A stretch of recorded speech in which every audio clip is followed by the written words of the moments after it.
What's up guys, it's Ryan from SVT Garage, and today we're back on Project Redfire. So again, I'm flying solo. Chris is at the fire station today. It's kind of been a busy morning for me, but I wanted to set some time aside and get back on this. Talked to Kevin Dunn. He's getting ready to start tuning it hopefully next week for me. So we got a few things to do before we get there. Today we're gonna do the booster pump install. I'm gonna walk you guys through the proper way to do that. We're gonna change the plugs to some NGK TR6s. I just changed the plugs. They've probably got 100 miles on them, if that. But I put Motorcraft in there because at the time when I did it, I wasn't planning on pulleying the car. But since we're putting the 276 on here now, we're gonna go ahead and put the NGKs at 26 gap. Get those put in there, and basically we'll be ready to put the pulley on, the plenum, and then do a few small things under the hood and start tuning it. So today we're gonna do the BAP install. I'm gonna show you guys how to do it, in my opinion, the proper way, which would be the 10 gauge wire with the relay. You can install the booster pump using the factory wiring only, but a lot of guys will see voltage drop because the factory wiring is such a thin gauge, it gets hot, and then you get voltage drop at your booster pump. So the way to prevent that is to do the relay install with 10 gauge wire directly to the fuse panel under the hood.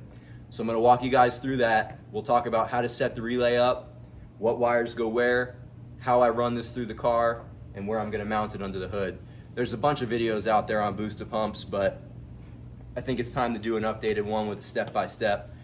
And we'll just make sure it's a clean install, get it exactly how we want it. We'll talk about the settings on the booster pump and how to get that dialed in for what you're doing, and we'll just go through it. So stand by, I'm gonna get set up, and I'll be back with you guys here in a second. Alrighty, so I got my relay. I went ahead and looked at the manufacturer's specs on it to make sure I had each pin properly identified. Again, every relay is different, so if you guys are using this method, make sure you verify on the relay and with the manufacturer instructions which pin is which. So for the way we're going to install this today, in our case, number 87 is a blue wire on your relay. That's going to have the 10 gauge battery wire coming from the front of the car with a 40 amp fuse in line. 87 alpha is a yellow wire. That's not going to be used today. We're going to snip that and just heat shrink it over. 86 is our white wire. That's going to go to the yellow and green wire coming out of the harness going to the FPDM. I like to install the booster pumps pre-FPDM. The computer sends the voltage, the booster pump gets the signal, it kicks the voltage up going into the FPDM. 85 is black, that's your ground wire. We're gonna ground that out to the chassis in there. And then red wire is 30. That's gonna go to the BAP with a 40 amp fuse as well. You have to have two fuses doing it this method. And then we'll grab the booster pump, and we'll talk about this real quick. So there's a few wires coming out of this thing, and it can be a little bit intimidating. This one has already been snipped. So this wire is your signal wire. This thing's like 20 feet long, and this is gonna be used if you're running a Hobbs switch, which would mount under the hood. Hobbs switch would only turn the booster pump on when it sees boost. 2 or 3 pounds of boost, it'll send a signal to the booster pump to turn on. I'm not going to run a Hobbs switch on this. This is gonna be this is a temporary fix for us here today. This car is gonna be on 93 for the next 6 months. I just wanted to enjoy it a little bit and put the pulley on there. Eventually it's gonna get a 4 fuel system with twin Hellcat pumps and the whole 9 yards. But for today, this is how we're gonna do it. So you can go ahead and snip that wire if you're not gonna be using a Hobbs switch, and then there's 2 wires inside of here. You just twist them together. I'm gonna put some solder on there and some heat shrink, and that will be done. This turns the booster pump on full time. Your next wire here is it's like a pinkish off red color. This is going to go to the green and yellow wire on the FPDM itself. Black is ground. Red is your power wire coming from number 30 on the relay. This will have a fuse in line. And then this is your booster pump control to turn the voltage up and down. A lot of the new ones don't even come with this anymore. This is kind of an older booster pump. Robert gave this to me. I appreciate you, bro. Thank you. So this is a little bit of an old school one. We're just gonna go ahead and turn this thing up to full and leave it be. The Hobbs switch, that's gonna be up to you and your tuner. I don't think it's necessary for a simple setup like this. Hob switch comes in handy when you're going to be running big pumps, 2 pumps at a time. Like in my silver car, I have twin 525s. They're TI Auto 285s, so they're twin 525 Hellcat pumps. There's zero reason to have both those pumps running for regular driving. It creates a ton of heat in the tank, it heats the fuel, it draws a ton of voltage. There's absolutely no reason to have those pumps both on. So when my silver car is just cruising around, I have 1 pump running. The second it sees 2 pounds, 3 pounds of boost, it kicks that second pump on. That's by far the most efficient way, keeps the fuel cool, longevity of the pump. It's just the way to do it. And when I get the silver car back here, it's at Chris's house right now. I'll show you guys where I mounted the Hob switch in there just for reference if you're going, gonna do that route. So we're gonna go ahead and get this mounted up. We'll take a look in the trunk. I'll show you the wiring, where we're gonna connect things, and we'll kind of just start going through it.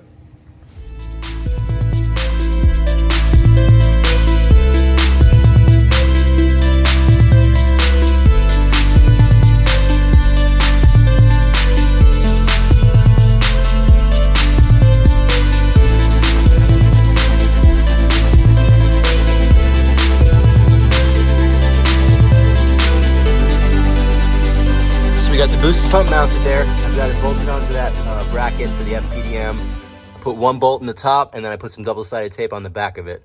So right now we're working on the grounds. This is a good chassis ground right here. This is the ground that the harness uses. So this is your ground from your booster pump. This is your ground from your relay. We're gonna mount our relay up here, and then we're gonna go ahead and get the grounds connected. From there, we'll connect into the FPDM, and then we'll connect the power wire coming from the front of the car. So once I start getting that all going, we'll come back and take a quick look at it. Stand by. All right, guys, we're back. I had this set up on hyperlapse, but for some reason it stopped recording. So you get to miss me doing all the work. Let's talk about where we're at. We've got our grounds connected here on the relay and on the booster pump. We've got our wire from the relay to the signal wire coming out of the harness on the car, the yellow and green wire. We've got the connector side connected to the pink wire coming out of the booster pump. And then we've got our power wire from the relay going to the power wire in the booster pump. That'll have a 40 amp fuse in it. This wire is going to be connected to the power wire coming from the front of the car. You see I've got the controller mounted back there. The booster pump's mounted here. I was able to use a factory stud for the relay.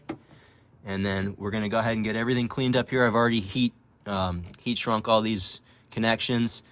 Usually I'd solder this, but like I said, this is a temporary, maybe 6 months or less thing. This is all going to be coming out for a big fuel system eventually anyway. You can also see that extra wire on the relay has been snipped and heat shrunk, and then the wire on the booster pump has been connected and heat wrapped as well for the signal. So we're pretty much done at this point back here. I've got to run the power wire from the front of the car back here. I'll show you how I'm going to do that in the car, and then once that's it, it's a wrap. This is a pretty quick, easy video. I just wanted to go through and put a refresher out there, something updated if any of you guys are looking to do this.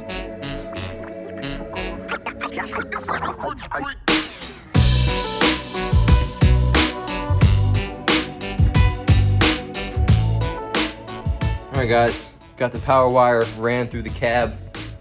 Show you how we did that real quick. It's pretty easy. I'm sure most of you guys have done this before.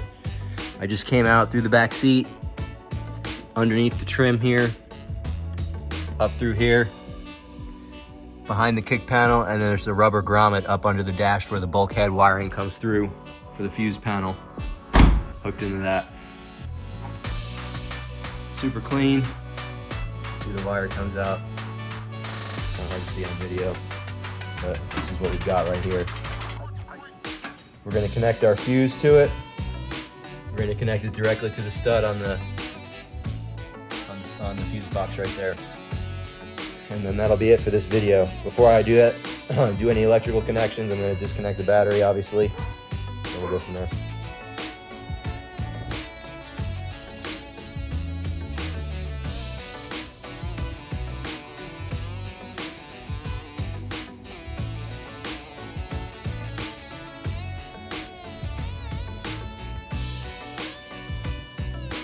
Alright guys, so the booster pump's installed.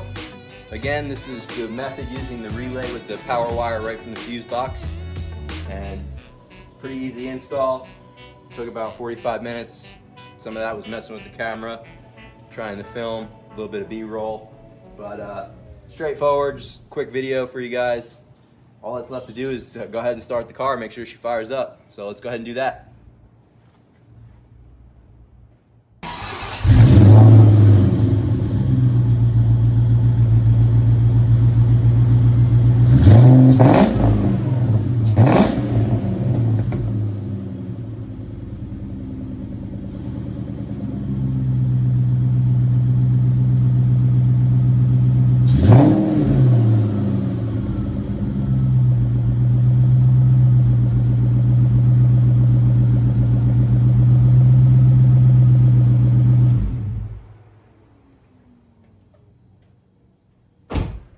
Sounds good.